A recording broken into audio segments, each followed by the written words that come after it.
The first thing I noticed was the smell. Not the warm, nutty aroma that usually drifted from my coffee, but something sharper, sweet and metallic at the same time. Bitter almonds. It pricked the back of my throat before I even lifted the cup. My hand froze halfway to my lips. The kitchen was quiet, except for the ticking clock above the fridge and the faint hum of the dishwasher. Across the table, Margaret, my mother-in-law, sipped her cup without looking at me. David scrolled on his phone, expression unreadable. My heart thudded once hard. They wanted me gone. And they thought I wouldn't notice. Chicago mornings had a certain bite, even in spring. The windows in our condo fogged at the edges, a thin veil of condensation softening the skyline outside. I always woke before David. Old habit. Years of teaching elementary school had trained my body to rise with the first blue stretch of light. I liked the quiet, the clink of the kettle, the whisper of pages as I leafed through whichever library book sat on the counter, the faint hum of traffic 3 stories below. Small rituals steadied me, proof that this life was mine, even if most days I felt like a guest in my own marriage. David's world was polished steel and sharp angles, business dinners, expensive suits, friends who wore their laughter like weapons. I had tried to fit in at first, smiling politely at charity galas and corporate gatherings, but I never quite measured up. Margaret made sure of that. "Stand straighter, Joanna," she once told me at a holiday party, as if I were a child slouching at a piano recital. "You look like you don't belong." And people noticed these things. People noticed because she wanted them to. Margaret had a way of drawing eyes, with her designer clothes and her hair sculpted into a perfect silver wave. She was the kind of woman who could silence a room with a single glance. David adored her. I endured her. Teaching was the only place I felt fully myself. My students, all chatter and crayons and questions, didn't care if I wore last season's coat or stumbled over introductions at cocktail hours. They cared that I remembered their favorite animals, that I let them plant marigold seeds in paper cups on the windowsill, that I read stories with all the voices. But at home, I felt smaller each year. The condo was technically ours, though David had chosen everything: cold granite counters, glass walls, leather furniture that gleamed like a showroom.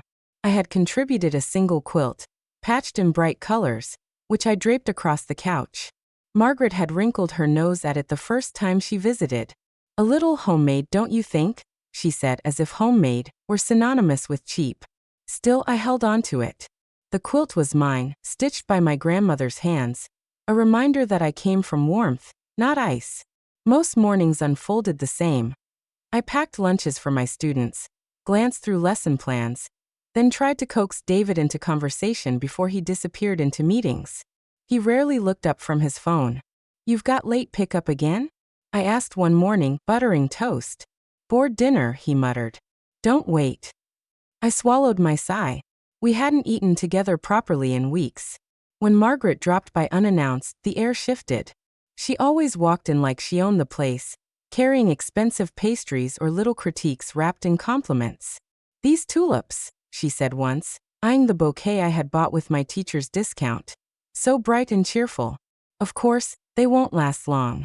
Not in this light." Her visits left me taut as a bowstring, though David never noticed. Or pretended not to.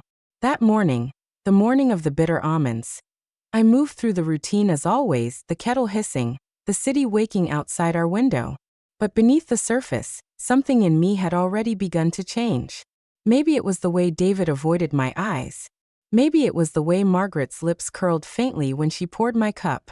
I had spent years trying to belong in their world. But I would learn very soon that survival demanded something else entirely. When I first met David, I thought he was the answer to a prayer I'd never dared to speak aloud. I was 27, grading papers in a coffee shop, when he struck up a conversation about the book at my elbow. He seemed charming, attentive in a way that made me feel seen after years of quiet anonymity. He asked questions that made me laugh, remembered details about my students, brought flowers to my classroom door. "You're different," he told me one night, when the city lights blurred past the car window. "You're not like the women I usually meet." I believed him. We were married within 18 months. The wedding was lavish, Margaret's doing, though she let me pretend my choices mattered. Every detail, from the string quartet to the imported orchids, bore her signature. She smiled coldly during our vows, as if she were watching an acquisition rather than a union. At first, I dismissed her sharpness. She'll warm up, I told myself, when she corrected my posture at dinners or raised her brows at my modest dresses. I thought she was simply protective of her son. But small cracks widened. The first time David snapped at me, it was over something trivial, my forgetting to RSVP to a company event. His voice was low, controlled, but his eyes carried a heat that startled me.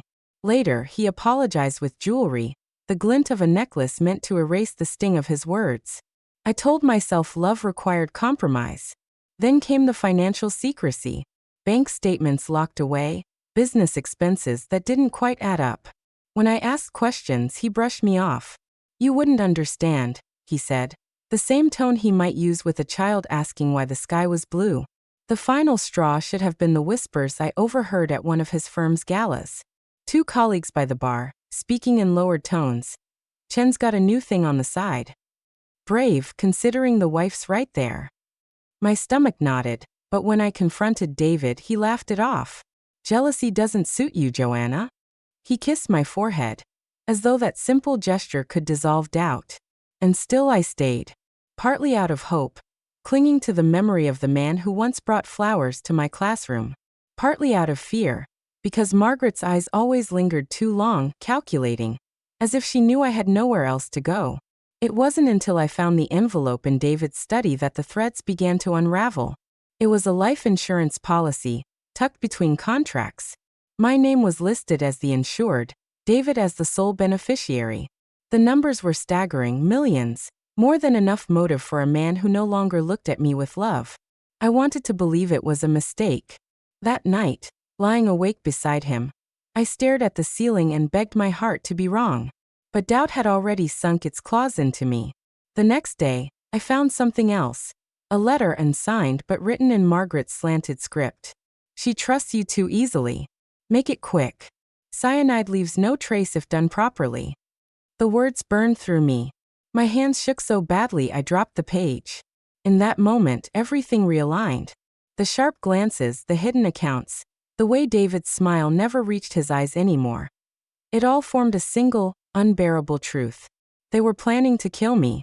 I carried that knowledge like a stone in my chest, heavy and unmovable. Every shared meal became a test. Every glass of wine, every bite of food. I watched Margaret's hands, David's subtle nods, wondering when they would strike.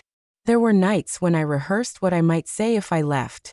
"I deserve better," I whispered into the dark. But fear of not being believed kept me silent. Who would side with a schoolteacher over a wealthy businessman and his influential mother? Still, I noticed things. David's late nights stretched longer. Margaret's visits grew sharper, her comments laced with something almost triumphant. And in my own body, a tension coiled, ready to snap. The morning of the poisoned coffee, then, was not an isolated betrayal. It was the culmination of years of smaller ones. 1,000 cuts, each one drawing me closer to the realization that I had been nothing more than a pawn in their game. As I sat at that table, staring into the surface of the dark liquid, I knew the choice before me was simple. Drink and vanish like they wanted, or refuse and tip my hand too early. Instead, I smiled faintly, lifted the cup, and switched it with Margaret's. The bitter smell clung to my nostrils as Margaret lifted the porcelain cup. She sipped without hesitation, her lips pursed in that familiar way, as though even swallowing was an act of superiority. I waited. At first, nothing. Just the scrape of her chair as she shifted. David flipping through his phone as though breakfast with us were an obligation rather than a ritual. I held my own untouched cup, fingers steady only because I pressed them hard against the handle. Then Margaret's hand trembled. She blinked too quickly, her face blanching before a flush rose, violent and unnatural. "Mother!" David's phone clattered onto the table. She gasped, a wet, rasping sound, her fingers clawing at the tablecloth. Coffee spilled in a dark stain, seeping into the fabric like ink. "Call," her voice cracked. She couldn't finish. Her body convulsed, eyes rolling back. David shot to his feet, grabbing her shoulders, shaking her as if force could undo what had already begun. "Mom, stay with me." Mom. I stayed seated. My heart hammered, but my face was calm, almost detached. It felt like I was watching a play unfold, each gesture scripted. Joanna, do something. David's voice cracked, frantic. What would you like me to do? I asked evenly. She's the one who prepared the coffee this morning. His head snapped toward me, eyes wide. What are you talking about? I let the silence stretch. The weight of it pressed between us heavier than Margaret's wheezing breaths. Within minutes, the paramedics arrived, summoned by David's desperate call. They swarmed the kitchen, the sterile scent of antiseptic clashing with the lingering aroma of roasted beans and bitter almonds. Margaret was lifted onto a stretcher, her skin waxy, lips tinged blue. David followed, but not before turning back to me. His expression was a strange mix, fear, suspicion, and something colder beneath. This isn't over, he whispered. The door slammed behind him. The house was too quiet after they left. I sat at the table, staring at the 2 cups. Mine still full, hers overturned, its contents soaking into the rug. My reflection wavered in the dark surface, distorted, almost unrecognizable. I wanted to feel relief. Instead, unease crawled under my skin. If Margaret had fallen, what would David do without her? Would he grow desperate? Or more dangerous? Hours passed before he returned. His suit jacket was gone, his shirt wrinkled, his tie pulled loose. She's in critical condition, he said flatly. He didn't sit. He didn't ask how I felt. He just stood there, jaw clenched. Doctors say it looks like poisoning. Cyanide. The word hung in the air, daring me to flinch. I didn't. How terrible. His eyes narrowed. You don't seem surprised. I made my own cup. I reminded him softly. Maybe you should ask where hers came from. For the first time, his composure cracked. Just slightly, a flicker, like glass under pressure. He recovered quickly, but I had seen it. He stepped closer, lowering his voice. If you think this changes anything, you're wrong. Whatever happened to her? It's on you now. Everyone knows she never trusted you. I met his gaze, steady.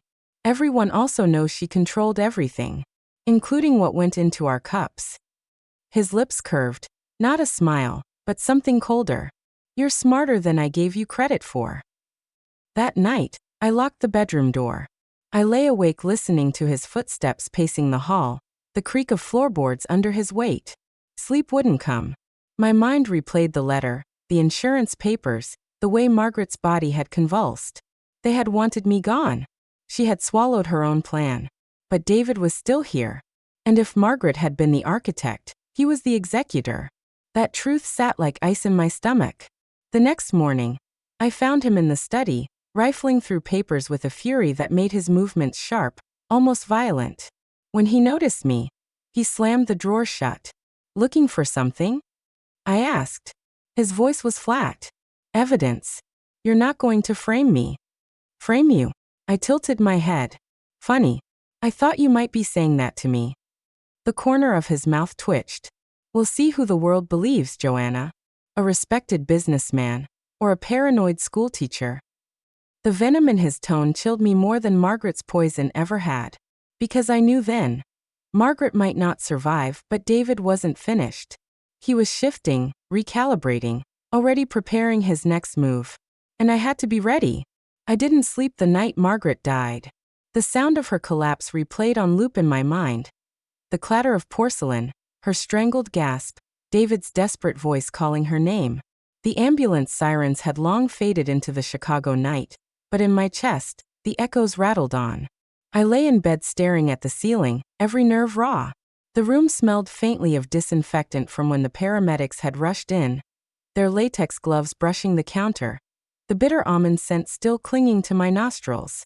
No matter how many times I washed my hands, it lingered, as though the poison had stitched itself into my skin. David had cried into his palms at the hospital, his shoulders shaking with theatrical grief. But I'd noticed, his tears stopped the moment no one was looking. By the time the doctors pronounced Margaret gone, his face had settled into something cold, calculated. Joanna, he had whispered as we drove home. We'll need to be careful about what we say. People ask questions in times like this. His words sliced deeper than the night air outside. Careful about what we say. Not careful because we'd lost his mother. Not careful because grief was heavy. Careful because lies had to be arranged like furniture, deliberately, to hide what was rotten underneath. That night, I tossed beneath the duvet, memories colliding with fresh dread. Margaret's sharp voice from weeks earlier rang in my ears. You'll never belong to this family. You're nothing without David. And David himself, his clipped tone when I once asked about the life insurance papers he'd left on the counter. Don't snoop, Joanna. You wouldn't understand. I understood now. The bitter almonds hadn't been an accident. They had been meant for me. I got up, padded barefoot into the kitchen, and opened the cupboard where the mugs were lined neatly. My hands trembled as I touched the rim of the cup I'd almost died drinking from. For a moment, I imagined what my obituary might have said. Young wife dies suddenly of heart failure. Margaret would have worn black and dabbed her eyes with a handkerchief. David would have stood by, arm around her, his sorrow perfectly staged. And no one would have known. The thought hollowed me out. My stomach clenched as if the poison were inside me after all. I pressed both palms flat against the cool counter, grounding myself. No. I was still here. Breathing. Alive. They had written me off already. That was their mistake. For days after the funeral, I floated like a ghost in my own home. People dropped off flowers and casseroles. David performed grief like a play, shaking hands and bowing his head with precision. I watched him, studying the cracks. At night, I heard him on the phone in his office, voice low but sharp, phrases slipping through the door. Insurance claim expedited. She signed the will already. No, don't call this line again. Each overheard fragment piled onto my chest, suffocating me. Sleep abandoned me.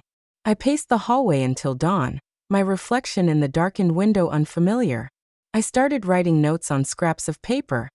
Questions, suspicions, memories of small things I'd ignored. The list grew: David's late nights, Margaret's sudden interest in my diet, the way she had insisted on making my coffee that morning. I wrote until my hand cramped. And then I stopped. Because I realized I wasn't only gathering scraps. I was building something. Evidence. A map of their cruelty. A path to the truth. One night, while David snored lightly beside me, I whispered aloud into the darkness. They wanted me gone. The words steadied me. They lit a match inside the hollow place. I'm still here. The flame caught. Over the next week, I started small. I searched drawers while David showered, peeked into his briefcase, memorized the codes he punched into the home safe. Every discovery, bank slips, insurance notices, signed forms with my name scrawled in ink I didn't recognize, stiffened my spine. Fear hadn't vanished. It sat beside me, whispering worst-case scenarios. But underneath, something else grew louder. Resolve. If they had groomed this family to be liars, killers, manipulators, then I would be the break in their pattern. Not their victim. Not their pawn. The break. One evening, I found myself back in the kitchen, staring again at the mugs. This time I wasn't shaking. This time I knew. The same moment that almost killed me had given me a choice. I could live quietly, pretending not to see the truth. Or I could burn every last lie down with evidence, with patience, with the kind of slow justice that couldn't be erased. I whispered into the empty room. I choose. The word felt like oxygen. That was the night I decided to fight. The morning after I whispered, I choose to the kitchen walls, the house felt different. Not safer, not warmer, but sharper, like every corner had grown an edge. David hummed as he buttered toast. Perfectly ordinary, perfectly false. You should rest today, he said. Grief takes its toll. I nodded, keeping my voice soft. I will. Inside, my pulse drummed with a new rhythm. Watch. Record. Survive. The first step was small. I bought a plain notebook at the pharmacy, slipped it between old cookbooks where David never looked, and began writing everything. Dates, overheard calls, changes in his routine. I noted the times he left the house, who visited, what documents he carried. At first, it felt childish, like a spy game. But as the pages filled, the patterns grew undeniable. His meetings always followed phone calls about money. The briefcase always bulged after the mail arrived. His grief speeches matched word for word like rehearsed lines. Still, I needed more than scribbles. One afternoon, when David left for a business dinner, I searched his office. My hands shook as I sifted through drawers, careful to return everything to its place. Buried under neat folders, I found an envelope stamped with the insurance company's seal. My breath hitched.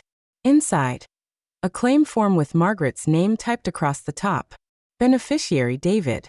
Dated only 2 days before she died. A chill spread through me. I pressed the paper flat with trembling fingers, the truth glaring back like a spotlight. This wasn't grief. This was profit. I snapped a picture with my phone, heart hammering. Then I tucked the form back, praying my fingerprints wouldn't betray me. But the victory was fragile. The next morning, David stood at the kitchen doorway. Arms folded, eyes narrowed. "Were you in my office last night?" My throat dried. Why would I be? His gaze lingered, sharp and suspicious.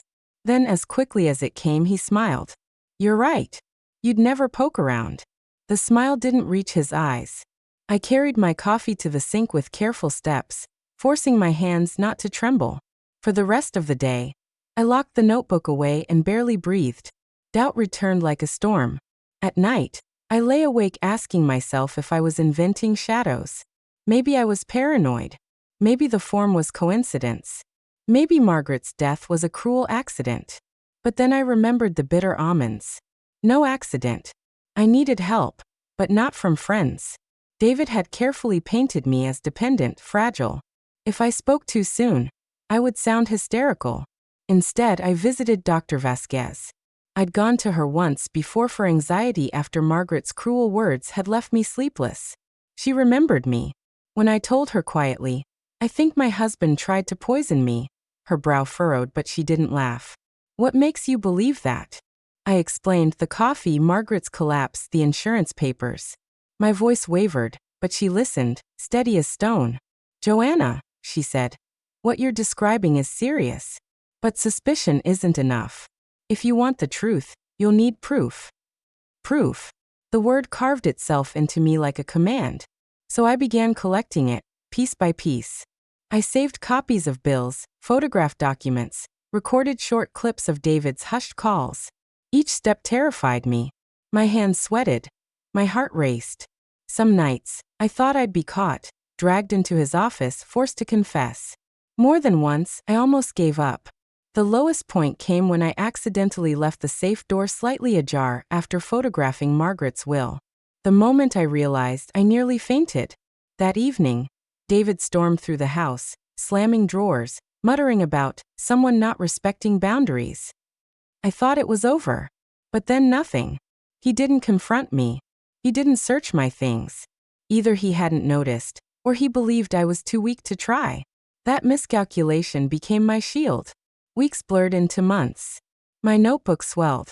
My phone filled with photos and recordings. Slowly, the skeleton of David's schemes emerged. Forged signatures, false claims, debts hidden in Margaret's accounts. Each discovery both strengthened and shattered me. I cried silently into my pillow, mourning the man I had married. The love I thought real was nothing more than performance. But every tear was matched by a note, a photo, a detail logged. Grief turned into a weapon. Still, setbacks bruised me. One afternoon, I waited outside the insurance office, planning to request Margaret's file. When I finally reached the counter, the clerk frowned at my ID. "Sorry, Mrs. Santino. This information is restricted to the beneficiary." David again. Always David. I left the office trembling, humiliated, my cheeks burning. For hours, I sat in my car gripping the steering wheel, wondering if I was deluding myself. But then I remembered Dr. Vasquez's calm eyes. "Proof, Joanna. Build it slowly."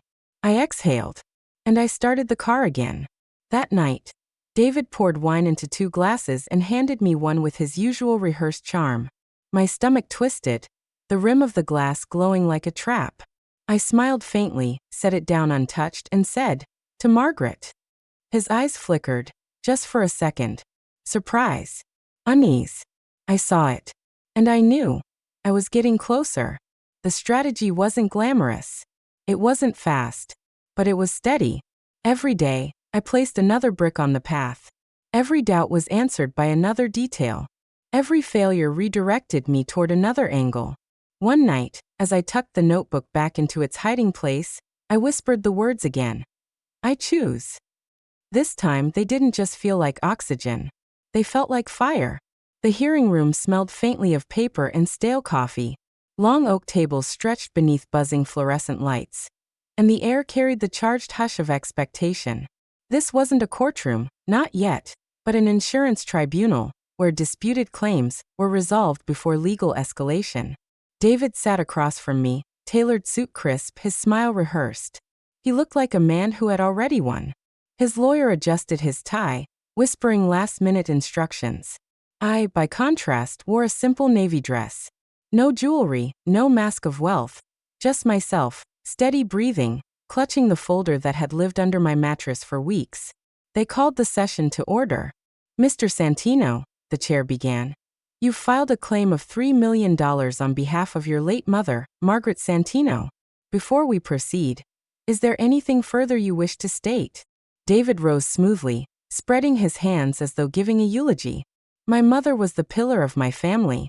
Her death was tragic, sudden, and deeply painful. I only seek what is rightfully owed to honor her legacy. A sympathetic murmur rolled through the room. His lawyer nodded approvingly. Then the chair turned to me. Mrs. Joanna Santino, do you contest this claim? The room seemed to tilt. My throat dried, but I forced the words out. Yes, I said. I do. David's head snapped toward me, eyes narrowing. For the first time in months, I didn't look away. I rose, sliding the folder onto the table. My hands trembled, but my voice surprisingly did not. This claim is built on lies. Margaret Santino did not die of natural causes. She died because poison was slipped into her coffee. The same poison that was meant for me. Gasps rippled across the room. The tribunal chair leaned forward, frowning. Mrs. Santino, do you have proof of these accusations? Yes, I said. And one by one, I laid it out. Photographs of forged signatures. Copies of insurance forms dated before Margaret's collapse. Screenshots of David's late-night emails about debts he had concealed. Even the recording I'd taken of him whispering on the phone. Once the claim clears, we're safe. Each page, each piece landed like a hammer. David's composure began to crack. His lawyer whispered frantically, flipping through the evidence, pale-faced. I saved the last piece for the end. A toxicology report. Dr. Vasquez had quietly helped me arrange the testing, pulling strings I hadn't known she possessed. The result was clear. Margaret's bloodstream had carried traces of cyanide. I placed it on the table like a final card in a game I refused to lose. Not grief, I said softly. Murder. For a moment, silence reigned. Then David lunged to his feet. This is outrageous, he barked. She's my wife, she's unstable, paranoid, she's been under stress. But the words rang hollow now. The mask was gone. His face twisted, too raw, too angry. And the tribunal saw it. The chair raised a hand. Mr. Santino, sit down. You will have your chance to respond. But David couldn't stop. He slammed his fist on the table. She thinks she can ruin me? After everything I've built? She wouldn't have a roof over her head without me. That outburst was his undoing. The polished man of grief and dignity was gone, replaced by the predator I had always known. I didn't flinch. Not this time. You're right, David, I said quietly. I wouldn't have a roof over my head without you. But I'd rather live under open sky than in a house built on lies and blood. The tribunal adjourned in chaos. Reporters had slipped in, sniffing for scandal, and by evening, headlines blazed across the city. Wealthy heir accused in mother's poisoning. Wife produces shocking evidence. By nightfall, detectives were at our door. David was handcuffed in the very kitchen where he had once smiled over poisoned coffee. His face, pale and drawn, looked nothing like the man I had married. As they let him out, he turned once, eyes burning with betrayal. You'll regret this, Joanna, he hissed. But I didn't. For the first time, I felt the floor steady beneath me. That night, I sat alone at the kitchen table. The dishwasher hummed, the clock ticked, just as it had on the morning I first smelled bitter almonds. But the silence wasn't heavy anymore. I opened my notebook, the pages thick with months of secrets, and closed it for the last time.